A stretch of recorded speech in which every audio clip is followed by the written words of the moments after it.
the type I'm talking about, the person that always tries to find a way to bring Jesus or church into every conversation. The truth is, most Christians don't want to be weird, but they end up being it anyway.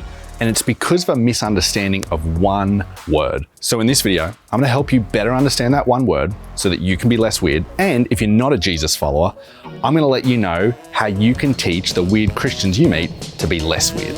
The reason why most Christians are weird is because of their relationship with this one word, evangelism.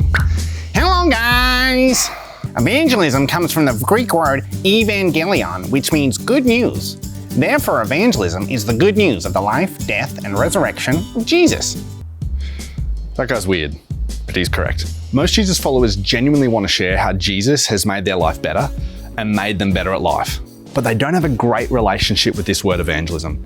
Maybe it's because they've never seen it modeled well. Maybe it's because they had a poor experience before they became a Christian. Maybe it's because they saw someone else do it and they thought, I never ever want to make someone feel that way. And maybe what we need to do is take a step back and look at evangelism differently. In traditional evangelism, there's a lot that's assumed about the evangelizee. And I don't actually even know if that's a real word. It's not. Well, let's not call them that then. Let's take a fresh look at evangelism from the perspective of someone who isn't following Jesus, and let's call them biggles. Because after all, they're a person, not a project. In traditional evangelism, a lot is assumed about Biggles. We assume that he's asking questions about faith, we assume that he's trying to discover God. And so what happens is, typically we think we need to come prepared with a whole lot of information in order to answer any and all of Biggles' questions. The reality is, that's rarely ever the case. But Biggles' faith journey is unique, just like everyone's faith journey is unique. And while there are some things that are unique, there are some trends that we can learn, or thresholds, that people have to pass through when they begin to follow Jesus. If we stay with Biggles, the first threshold that Biggles needs to cross is simply trusting a Christian. Remember, church isn't really on his radar. He's not thinking about God or faith, and so before he can get there, the first thing he needs to do is to simply trust a Christian. Whoa. Hey, come here. And if you're a Jesus follower, this is great news because you don't have to answer all of their questions. They just have to learn to trust you. And there's a famous quote that says, people don't care how much you know until they know how much you care. And this is true when it comes to building trust with someone who doesn't follow Jesus. Once someone trusts you, then it's only natural that they would cross the second threshold, which is to become curious about your faith. Just like you become curious about your friend's interests and hobbies, someone who begins to trust you will become curious about your faith. And the best thing that you can do at this time is to just simply foster their curiosity. Biggs, what are you doing, mate? Can I check it out with you?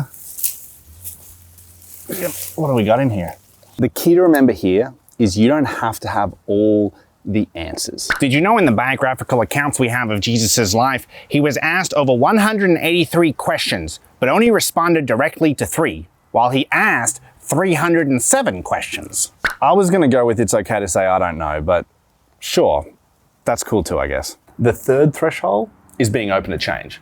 And let's be honest, change is scary. Like, I don't like change, you probably don't like change either. This is a big deal for someone who's contemplating following Jesus. And the big thing to remember is, for Biggles at this stage, if you're his friend, just be patient. Don't try and make Biggles fit your timeline. In fact, forcing the issue might actually do more harm than good. But if you hang in there and someone does move from the third to the fourth threshold, then they begin to seek after God. And this threshold is actually where most traditional forms of evangelism start out. But see what we would have missed if we would have started here? Someone like Biggles, who's in this threshold, will have a lot of questions and a lot of doubts. And the best thing that you can do is to let them know that their questions and doubts are okay. In fact, genuine faith includes doubt. You can look it up. That was actually kind of helpful. And the reality is, what might be helpful is to share your questions and share the doubts that you have about your faith. Because what people are searching for is not something that's perfect and all together. What they're searching for is what's real. And when you share your real faith, you invite people into a conversation. Hey, don't you? Now, I know that's a lot of information to take in, but here's what I hope you take away from this video. that rushing someone along or pushing someone on your version of where they should be on their faith journey can actually be more harmful than helpful. In fact, Jesus himself was known as a friend of people who weren't really religious. And so as Jesus followers, we should be known as the same thing.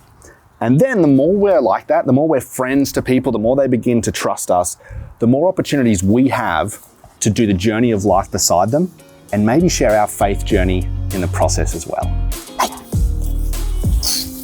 Thanks so much for checking this video out. If it was helpful to you, why not give it a like and a subscribe and share it with a friend? We want you to stay up to date on everything that's coming out with Beyond. So follow us on socials. It's in the description below.